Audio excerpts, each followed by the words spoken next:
Қайырлы күн ұстаздар, өздеріңізбен әдеттегідей Сандуғаш Қадырғалиевна. Бүгін сіздерге кері байланыс және рефлексияны ұйымдастыруға көмектесетін LiveCloud онлайн платформасын таныстырғым келеді.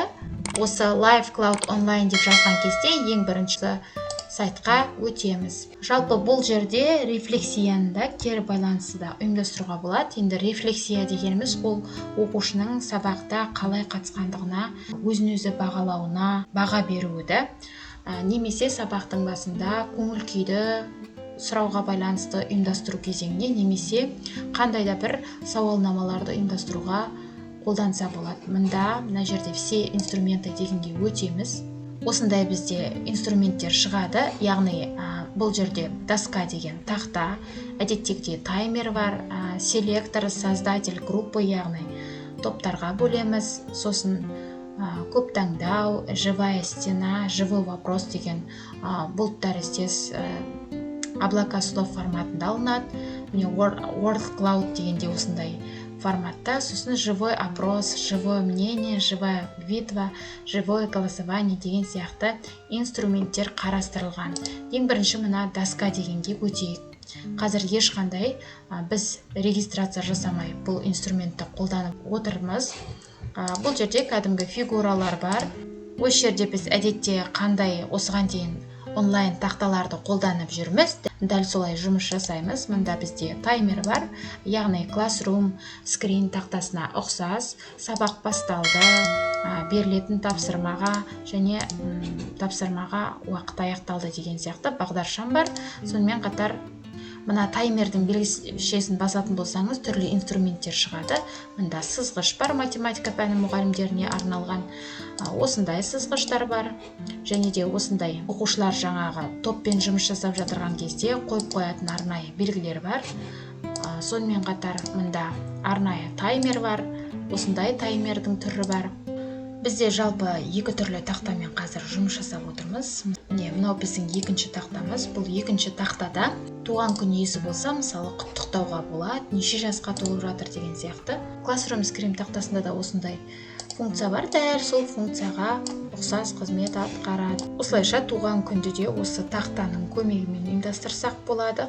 Осы жалпы инструменттердің ішінде өзім көп қолданатын живой опрос деген бар. Мына жерде смайликтермен белгіленіп тұрады. Егер де оқушылардан көңіл күйін сұрағыңыз келсе, немесе бүгінгі сабақта өзіңе беретін бағаң деген сұрағыларың келсе, мына жерде смайликтердің біреуін таңдап аласыз, немесе 10-ға дейінгі міне шкаламен жазылғандар бар.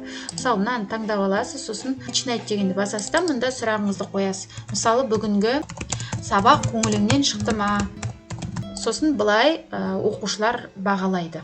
Көбірек оқушылар бағалайтын болса, осылай төменге қарай қалған шкалалар түсіп отырады. Осылайша біз диаграммамен әп сәтте бірден опрос ала алсақ болады. Қаншалықты адамның кіріп отырғандығын мына жерден байқап көріп отырсаңыз болады. Және де мында бөлісу батырмасы бар. Осының үстінен басасыз.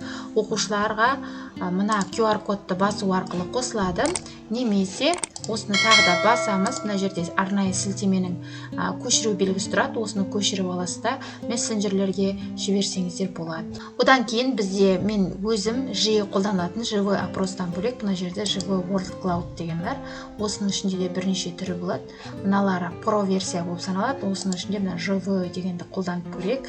Осы жерге тағы да өзіңіздің сұрағыңызды қоясыз. Мысалы, ұстаз деген кім? Жаңағы сұрағыңызды қойдың. Содан кейін осы жерде мен қазір ұялы телефоным арқылы бірден қосылып көремін, жаңағы ұстаз деген кім деген сөзге жауап беретін боламын. Телефонымда шығып тұр және менің атымды сұрап тұр. Бірден атымды жазамын. Мына жерге бір адамның Сандуғаш деген оқушының қосылғандығын көрсетіп тұр. Енді мен мына жерге жауабымды өзімнің жазатын боламын. Сол кезде мне бағыт бағдар беруші деп шықты. Тағы да мен егер мұғалім деп жауап беретін болсам, ол бізде кішкене үлкен шрифтке енетін болады, яғни оқушылардың жауап бергендігіне байланысты. Мына жерде біздің сұрағымызға 3 ответ келгендігі және бір адамның қосылғандығы көрсетіліп тұр. Қосылу үшін осыны басасыздар. Одан кейін живое голосование деген бар. Осы жерде мысалы кімге дауыс бересіз? Мысалы, сыныптың старшысын немесе топ басшысын сайлауыңыз керексіз. Сол кезде жауап беру керексіз. Мысалы, Сандуғаш, Қарлығаш. оған изображение қойсаңыз болады, немесе видео қойсаңыз болады. Начинать дегенді басасыз, топ басшысын таңдаңыз.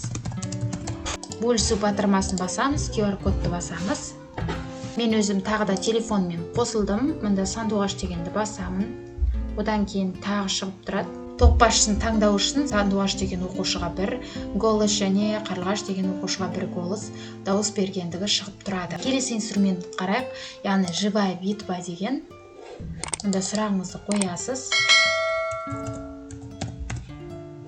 Сұрағыңызды қойғаннан кейін тағы да бөлісу батырмасын шығасыз. Мысалы, мен тек қана мына жерде есеп қана жазып қойдым. Түрлі ответтерді оқушылар жазады, өздерінің варианттарын таңдайды бұл жерде. Міне астында бірнеше жауап берген оқушылардың жауаптары шығып жатыр. Осылайша бірнеше жауапты бір уақытта алуға болады. Сонымен бүгінгі ұсынған платформа сіздер үшін пайдалы болды деп ойлаймын.